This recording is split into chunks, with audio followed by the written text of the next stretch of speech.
Porque cada criança tem uma necessidade. E aí, por exemplo, sei lá, ela precisa de 50% de carboidrato, ela precisa de 15% de proteína, ela precisa de 500 miligramas de cálcio. A gente vai adequando a alimentação dela de acordo com o que ela precisa e de acordo com o que está faltando. E aí, baseado no que ela come, se ela não comer tudo, a gente precisa fazer uma suplementação para complementar aquilo ali que está faltando.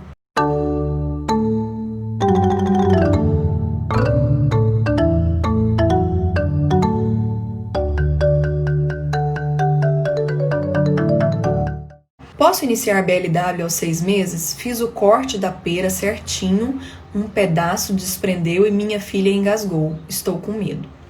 Na verdade, Luana, a questão é o seguinte, a gente pensa que BLW é comer em pedaços e BLW não é isso. BLW não é você dar um pedaço de um alimento para a criança e aí depois você amassa o outro pedaço e dá para ela comer. Isso não é BLW. A gente tem diferentes abordagens para fazer a introdução alimentar.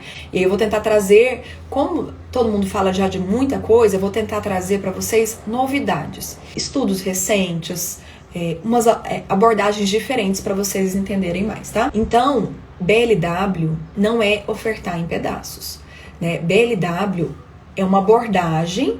Por quê? Porque no BLW a gente quer estimular a autonomia da criança, a gente quer estimular que a criança saiba comer de acordo com a sua necessidade, de acordo com a sua autonomia. E isso ela vai saber fazer com o alimento em pedaço. Mas a gente não resume o BLW a comer em pedaço, tá? E sim, a criança desde o 6º mês, se ela tem os sinais de prontidão, se ela está pronta para receber o alimento, então sim, ela está pronta para comer o alimento in natura. E é claro que a gente vai garantir segurança, a gente não vai ofertar alimento muito duro, a gente vai ofertar alimentos que vão facilitar para a criança pegar o alimento e levar até a boquinha dela, porque no BLW a gente trabalha muito a questão do desenvolvimento das habilidades da criança. E aí a gente vai vendo que a criança tem habilidade e a gente vai proporcionando a oferta dos alimentos de acordo com o desenvolvimento dela. E aí depende se você está falando de engasgo ou se foi só um reflexo de gag, que é bem diferente, que não é um engasgo. Então se a criança ali pegou um alimento que era macio, né, que não tinha risco de engasgo, você estava junto, a criança mordeu um pedaço maior e ela nauseou e aquele pedaço voltou, isso não é um engasgo, isso é um reflexo de gag. Tá? E aí a gente precisa entender isso, porque o reflexo de gag, ele tá ali nos 2 terços posteriores da língua, ele tá presente ali. Então, isso é proteção para a criança não engasgar. E aí a gente precisa entender o que aconteceu. E o reflexo de gag tá presente sempre, principalmente no começo. Ele tá muito mais ativo na criança. A Laís, bebê 6 meses em introdução alimentar, devo iniciar só com frutas? Ou posso dar legumes também? É claro, gente, que você não vai dar só fruta de forma alguma. Quanto mais exposições você fizer para aquela criança, mais ela vai aprender.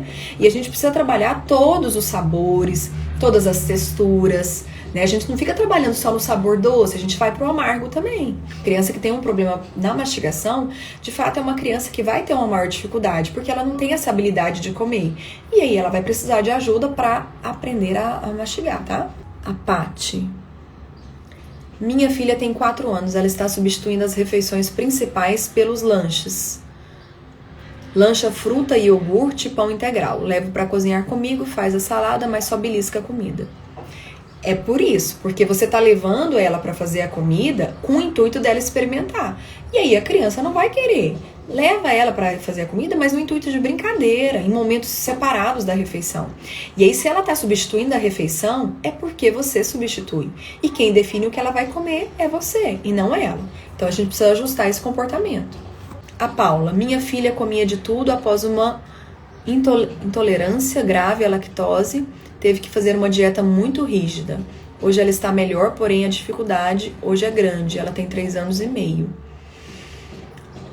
Então assim, Paula, se ela teve uma intolerância à lactose, o que você tirou foi alimentos que têm lactose, certo? E, claro, isso vai depender muito da quantidade, do nível de intolerância dela, da quantidade que você expôs e da quantidade que ela tinha reação. E, na verdade, ela não precisa desses alimentos para sobreviver. Tem vários outros alimentos. E, claro, se a criança ficou restrita no momento, depois ela vai ter uma dificuldade maior. Mas nem por isso, se ela já estiver controlada, você vai deixar de expor ela a esses alimentos. Você vai continuar expondo. Então, se foi uma dieta bem orientada, você não excluiu alimentos que não deveria, então, aos pouquinhos, ela vai retomando.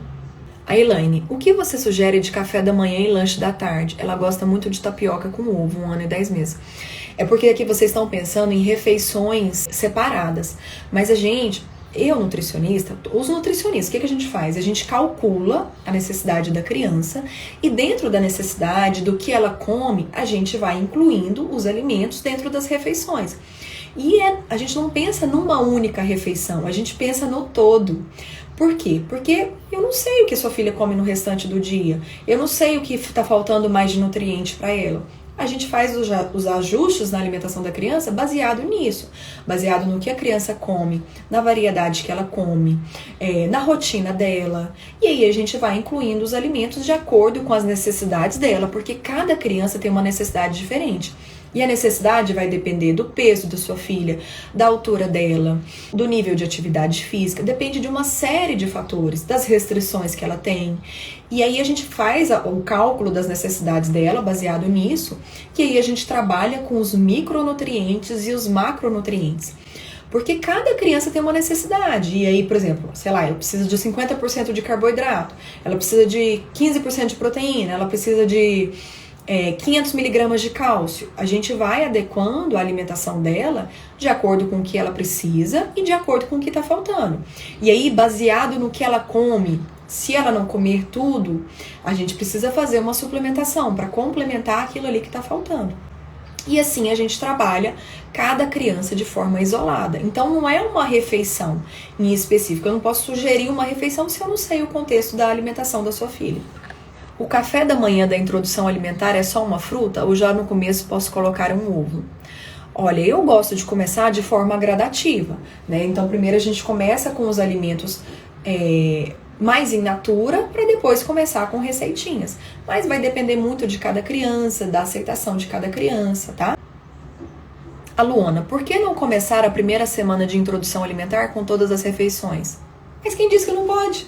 Claro que pode. Você pode começar com tudo, né? Você vai só sendo o seu bebê que vai guiar, né? Que vai guiar como tá sendo a refeição, ele vai guiar a quantidade que ele vai comer, ele vai guiar como ele vai comer, é ele que vai guiar. E nada te impede de começar com tudo, né? Não tem isso, eu tenho que começar com uma fruta uma semana, na outra semana eu incluo outra fruta, depois de forma alguma. Você já pode começar com todas as refeições. Se você se sentir segura, se o seu bebê demonstrar interesse, já pode de tudo, com toda certeza, tá? Gostou desse vídeo? Não deixa de interagir comigo, deixar seu comentário, curtir, deixar sugestões de novos vídeos, me contar se na sua casa você tem alguma dificuldade na alimentação do seu filho. Você também me acha no Telegram, no Instagram, lá eu posto dicas muito exclusivas para vocês. Me segue por lá também. Um beijo!